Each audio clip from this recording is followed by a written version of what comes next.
Hi guys and welcome to the FIFA 23 SBC video. EA have released a player pick SBC, the first player pick SBC of FIFA 23, and it is for David Alaba as part of the Rulebreakers promo, which is one that personally I'm not too much of a fan of, but I guess that they've gone with something a bit different here. They haven't just gone with a player SBC, they've gone with an SBC. We've got the choice of choosing two different versions of him. We're going to have a look. He's got 4 segments to him, so this could be very well the most expensive SBC that we've had so far in the game for 4 segments. So it says, enter Rulebreakers, a player pick of David Alaba. Which version will you choose? The card is there for the next, or the SBC is there for the next week. So I guess we first of all should have a look. Unfortunately, you can't see the 2 cards in the actual SBC section, which is a little bit annoying. So we'll go into here and have a look through the 2 cards, and then we'll go and have a look at what they require and if he is worth doing. So David Alaba. Now, his usual position is as a centre-back, so I don't know if they're going to give him a position change here. I'm assuming they will. I'm assuming it won't be 2 centre-back cards. I'm assuming one is a left-back, but actually, no, both of them are as a centre-back. So his base card, I didn't even know that was a walkout this year, but he's got 288 rated cards, so a 2 overall increase from his base card.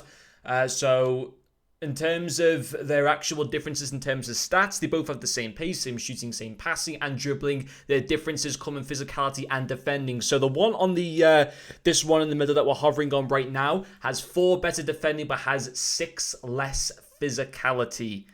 Interesting. Now, I don't think he's that tall, only 5'11", which personally, so many people are using tall strikers in this game. You know, Haaland, Benzema, Solarov as well is still very popular. I'm sure that Rulebreakers Dzeko as well is going to be a bit of a fan favourite. All very tall target men strikers. I just wouldn't feel comfortable with using someone who is very short as far as centre-backs go. Personally, I'd just be put off based on that. Yeah, he can be great in terms of other stats, but I just feel the lack in height, he's going to get caught out. But we'll have a look at his in-game stats anyway. So this is the one that's got the better defending. So yeah, obviously, his pace is good. His passing as far as the centre-back goes is immaculate. His dribbling, again, immaculate. And his actual defensive stats, apart from heading accuracy, very good. I'm just not a fan of a centre-back in my team that is probably going to cost a premium price. That's going to have only 82 heading accuracy and 5'11" in height. Some people may not find that an issue, and then also only, I feel the lack of physicality in this card and height. He's just not going to cope against the Haaland at all, who is extremely popular in this game, especially in FUT Champs. He's going to get caught out. He's going to get caught out against Benzema as well.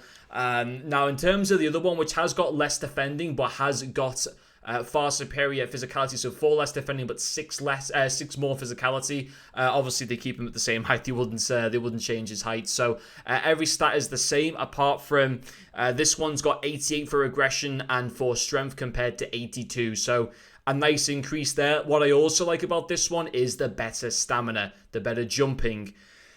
Interestingly, the one that's got the more the more physicality has even worse for heading accuracy, too worse. Personally, I prefer this one with the more physicality, but I don't know if I wouldn't choose the other one that's got a better defending, because I think his defending is already more than good enough on the other card for this stage of the game. I think the more physicality cards is more important, because he's got 6 more physicality, he's got that 6 more aggression, 6 more strength. I think it was like 6 more stamina as well.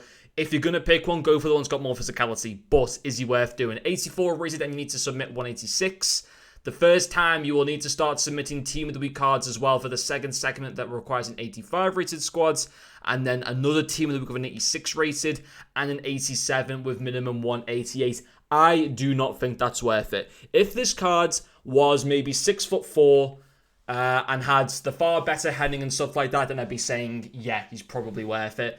But I just feel, and it might seem stupid to say, because the rest of his cards, especially for the one that's got that 87 physicality, I think the card is very good. But I personally just think that lack in heading and that lack in mainly height, especially with how this game is going, where tall target men strikers seem to be very popular at the moment, and they're not just popular, they're actually some of the best cards in the game.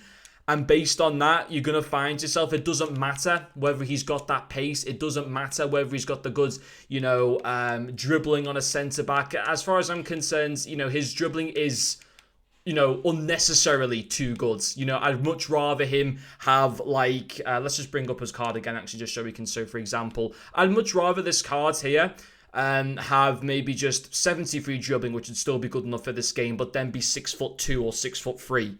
I'd much rather have that. I'd much rather take a big hit on dribbling. I'd even say I'd happily have his passing at 72 and his dribbling at 70, but then him be 6'2" or 6'3" rather than 5'11". Because personally his passing and dribbling would still already be good with those stats that I mentioned. But then he'd actually have the height to be able to compete with those other popular target men type of strikers in this game. So I like the SBC in terms of I like the concept around it. I like the fact that they're introducing the player pick SBCs. They need to keep doing this. They don't do this too often, EA. I like it when they kind of give you a decision to make personally for what it requires and for the card that you're getting in return. In previous years, this would be a great card despite what he requires. But with how the game is going currently, I just don't think he fits into the meta. But that's just my personal opinion. I'd much rather use my 87 Rudiger, who has got the height. That's, at 6'3", and that's what makes him such a good centre-back in this game. It doesn't matter that he's got low dribbling. It doesn't matter that his passing isn't the most insane, because his defending, his physicality, his pace is still really, really good, and he's got 6'3", so he can compete against the tall strikers in this game, the likes of Benzema's and Haaland's, and he's been great so far for me in FUT Champions. Likewise, with Ruben Diaz, lacks in pace, but 6'2" in height, can compete again with those target man strikers. So that's just the way that I see it. Personally, not recommending it. But anyway, guys, thank you for watching this video, and I will see you all later.